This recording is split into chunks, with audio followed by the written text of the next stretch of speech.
Dialogues in 2022.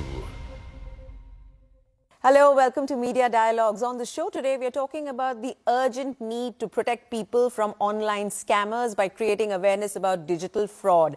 Now, digital financial transactions have grown at a mind-boggling pace in India, and that's come at the cost of greater vulnerability to a spectrum of cyber attacks. So stakeholders in the ecosystem, from the banking regulator to the government of India, to individual banks, to fintech companies, to the police and big tech platforms, everyone's pulling out all stops to ensure cyber security. Google has just launched a multimedia awareness campaign as well as a slew of other initiatives to discuss how big the challenge is, how it keeps evolving, and why all stakeholders must collaborate to counter this threat. I'm talking today to Sapna Chadha. She's the Vice President of Marketing India and Southeast Asia at Google. She's joining us from Singapore. And Sunil Mehta, Chief Executive of the IBA, or the Indian Banks Association, from Mumbai. I'm going to start by welcoming both of you. And Sunil, first question to you. Why now? Why are we seeing so much effort, and I mentioned some of it, come into place at this point of time? What makes it so urgent in September 2022? Anuradha, you know, banking is a business of trust. And banking system has adopted technology in the last decade in a very faster pace. And as you rightly said in your opening remarks, that now the customer convenience is available for operation from their home for banking accounts, and the digital spread is going at a phenomenal speed. So when there is a new technology and there is a speed, there are inherent risks into it. Bankers are very much concerned for maintaining the integrity of the systems, because consumer confidence and trust is to be maintained. And thanks to our government and the regulator, that they have not allowed any bank to fail in past. And whenever there was some crisis, maybe on the asset quality side or other side, they found one big brother to help the smaller bank and take over that bank, so that the consumer interest is protected and depositors' interest is protected. And we have seen recent past that some of the banks were helped out by the banking system as well as by the government and the regulator, so that consumer trust in the banking system is protected. Now, if one cyber, like if somebody is due in a phishing attack, or somebody is just invited to click a link and then they lose the money, they shout at the top of a voice and everybody listens, and they think that the adoption of a banking technology, internet banking, may be a very risky proposition for them, and that may desist from the bank from coming on the digital platforms. Digital platforms are not only offering the conveniences, it is facilitating the financial inclusion. And now I think we can be proud that we are the largest UPI transaction performing country in the world. Yes. And the type of, say, the response available from the last mile vendors, like street vendors, accepting payment through QR codes, and people transacting because of the mobile applications, they can transfer the funds. Scenario has changed, so much. I mean, QR codes, we're just using it with such ease these days. UPI, cardless payments. Let me get Sapna in here. Sapna, Google has launched these initiatives. The campaign, we've seen this Do Kadam Aage, Rakhe Do Kadam Aage campaign that you've launched. And I find two things interesting. So I'm going to break this question up. The first part of the question is, I can see this attempt to be collaborative and that different stakeholders coming together to communicate a similar message. Why the need for collaboration? Then I'll get to the second part. Oh, first of all, thank you for, I think, having this important discussion. As partners in India's breakout digital trajectory, we believe it's critical that the opportunity of connectivity does not come at the price of online safety. And we don't look at this just as a checkbox. It's the foundation of which we have built our platforms and our products. And Mr. Mehta said trust is so critical. And if you talk to anybody in the ecosystem, the banks, brands, platforms, everyone understands that ultimately we can't have connectivity come at the price of online safety. And we need to build trust in the ecosystem, which means everyone works together. And I think why collaboration? Ultimately, none of us can do this alone. And I think as I've spoken to many of our partners that have come behind this campaign, It's more than a campaign. It's actually it needs to be always on. It needs to be a way that we work together and that we actually all join hands, because there's harms and there's threats that exist that, you know, are taking the world by storm, and they're taking small towns, rural areas, small businesses are being taken, you know, advantage of, and ultimately we won't be able to do this if we don't work together. So for us, collaboration was just born out of the idea that none of us can do this alone. Why did you narrow down on phishing? Because there are so many different things that are, you know, in which people can be targeted. Why phishing? Is that because it's the most common? I wouldn't say that. Actually, our campaign covers a number of things. Phishing is one of the areas which we've gone deep into, but our messages are really around making sure that people aren't falling prey to suspicious links, that they're also making sure that they're looking at what links that they're clicking on, right? Do you know who you're having this relationship with, right? So I wouldn't say it just touches phishing.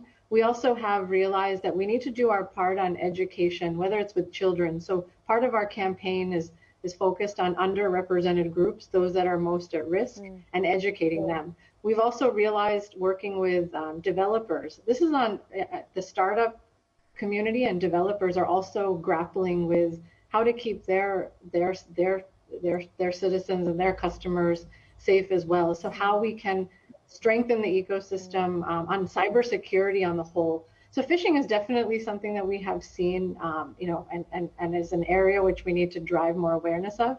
That's what drove, you know, some of our messaging around that. But I would say it's not going to be focused on just one thing. Sunil, let me get you in here. Give me a sense of who are the most vulnerable, because, you know, Sapna alluded to the fact that there are some sections of our online population who are perhaps more vulnerable than others. Who would you say, from the bank's perspective, are more vulnerable? I will say it's all sections of society, because sometimes the vulnerability is not driven just by awareness, it's driven by greed also. Yes. You get a lottery offer the way the Google Do Kadam Aage campaign. So people become so greedy that they think overnight they will get their money multiplied, or they will buy something very cheap the way the Mango ad the Google has created. So all type of customers are vulnerable. I won't say it's the last mile who is only getting impacted. Basically, those who are well aware, those who are educated, sometimes they fall into trap because of the positive or the negative incentives built into the messages. They will say that tonight your electricity will be disconnected if you do not go to this link and pay your bill. And people are not aware whether the bill has been paid somebody in the family. So they may go to the link and give the data, and later they realize that it was a phishing attack and they have taken away the entire data and their money is gone from their accounts. Right. So these vulnerabilities are in each section of the society. So it's not just senior citizens or young, you know, millennials, people who transact very frequently, or people with less, you know, on the lower end of the digital literacy spectrum. So there is no cohort like that that's particularly on the radar of these scammers. Rather, those who are more literate are more vulnerable, because they get more tempted to opt for the newer options, cheaper things, and awareness, because their awareness is more. So their vulnerability is also more, because they want to go for a better buying deal and all that. Sure. So it's not just specific to one segment. And like last mile, they have got. They're also vulnerable, but sometimes the balances are also very low in their accounts, which do not tempt much of these scammers to approach those accounts. So what they do is they try to find out people, those who have balances in their account and are say vulnerable to these ideas, by accepting the offers of so many mangoes at a low price, or maybe a lottery, or maybe the threat of a power cut, or threat of so they get more duped. Right. Sapna, you know, I did read that you all have also at Google made certain grants available to some NGOs working with senior citizens, with women. Do you agree with Sunil that it's not any one particular cohort, and yet some people may need a little bit more, you know, sort of understanding or training in digital safety? Yeah, no, I absolutely agree. And we were actually talking about this, that at our launch, where we were discussing how even people like us, you and I, perhaps we have, thought about clicking on something. I know certain groups' radars are up, but they're still susceptible, and other groups maybe might not be thinking about this, which is why we made grants, around $2 million from our Google.org to help high-risk groups. And that's the thing, they're higher risk, but everybody else is susceptible. But women, seniors, and other underrepresented groups like the LGBTQIA plus community is at risk. And I think when we think about safety, it does go beyond just financial fraud, in our opinion. Yes. There's numbers of cyberbullying, right? There are other issues that we need to be mindful of. And as at Google, that's why we're thinking about this more holistically. But when we look at the main issue on the ground today, as you mentioned, like, we are seeing phishing is one of the largest. And that's why, from a banking partnership standpoint, we said, let's work together on this one, because we can all actively work on this. But the problem is much larger, and it's only going to get more complex as time goes on. Sunil, do you think law enforcement is keeping pace with these complaints when they do come up? So one thing I must say, and I must compliment the government, that they have really created a lot of enablers for it. One thing is, now there is a 24-hour SOC switching being operated by the banking system to prevent the phishing attacks on the system. Then there is a government has already come out with a certain is basically all the financial institutions are mandated that if there is any cyber attack, the message should be passed on to the certain, so that it is analyzed, the origins can be tracked, and the culprits can be booked. Then banking system has also gone for a two-factor authentication to prevent fraud, at least. Simply by going to the internet, you are not able to use your password. You need a mobile confirmation also. And then encryption, like 256-bit encryption has also been done by the banking system to protect. The CAPTCHA is also used, so that bot-related or the robot-related. Yes. But Sunil, you mentioned the two-factor authentication, and I know when that was announced, like when some of those recurring online subscriptions were, stopped by the RBI, and you had to, sort of do it individually again. You have this two-factor OTP-based authentication. Give me, I know there were several people who said, oh, this is coming in the way of our convenience. Oh, this is slowing things down. Because we are also getting used to the conveniences that technology offers. Do you think that we are, sort of a little guilty of wanting things to be very, very easy and therefore opening ourselves up and making ourselves susceptible to attacks? Same question to Sapna. Let Sunil quickly come in and then I'll get to you. So, in fact, that's a human tendency. Everybody wants convenience, but not convenience at the cost of safety. So, I think two-factor authentication, our country's vulnerability and awareness level really needs this sector, and we are way ahead of the Western countries. Like even in US, when you use your card, there is no second-factor authentication. I've been to US and I use the card and nobody asked me about an OTP. Yeah. But that way, I think our technologies like our India is now gaining a technological superiority on creating the cybersecurity framework, which is helping the people at preventing these vulnerabilities.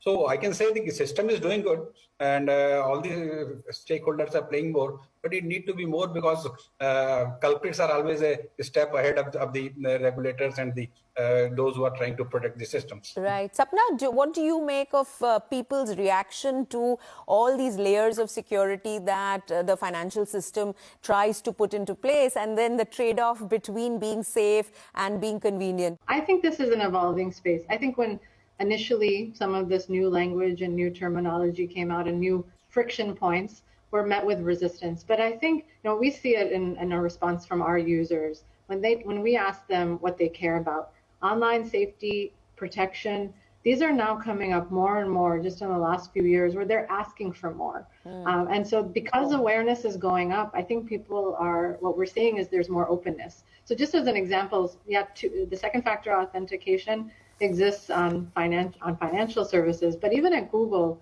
we've now, because our users expect it, we've built in protection into our products. So for example, we were the first consumer technology company to offer second factor, and now we're the first to turn it on by default. So in our products like Gmail or Chrome browser, because people are transacting through Chrome and otherwise, right? So we actually have enrolled an additional 150 million accounts in 2SV, but it's reduced hijacking risk by 50%.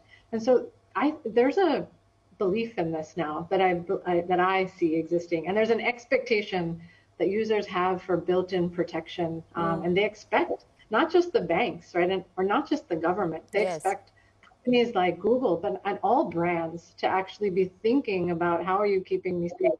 Does this become something that brands have to be companies have to be very conscious about when it comes to brand equity going forward, the security of customer data, the security of customer finances? Absolutely, right. I think this is non-negotiable. And when I talk to my peers, whether they're food delivery companies or brands that are e-commerce across the board, ultimately, this is impacting everyone. That's why, as we came together for this effort, it goes even beyond just the banks, right? It's actually around trust and safety across the board. And any marketer will tell you today that when we're looking at what is driving our usage, a product like Google Pay, it's only because of trust that exists in a company like Google that actually drives a willingness and a usage that we actually didn't, never expected to see the kind of take-up that Mr. Mehta has talked about. But because there's trust, there's willingness to work with brands that are, again, taking that extra step and making sure that it's coming across as authentic, right? This isn't just about, we want to get you through the funnel as fast as possible, please make a transaction. Actually, you'll see in many places, there's alerts that we're giving, and a lot of brands are giving. Are you making too large of a transaction? Are you sure you want to do this? And never share your details, right? Because sometimes in two-way, you don't realize, am I sending money or am I receiving money? It's really easy to do the opposite of what you were saying. So how do we make sure that we are putting that trust in place? So I think it's an imperative more than it's ever existed in the past. Okay, hold on to that thought. We'll take a quick commercial break, but we'll be back very soon. And we're going to keep talking about how the threats that are coming in are changing and how the communication to deal with those threats has to keep evolving as they come in. Stay with us. Media Dialogues in 2022.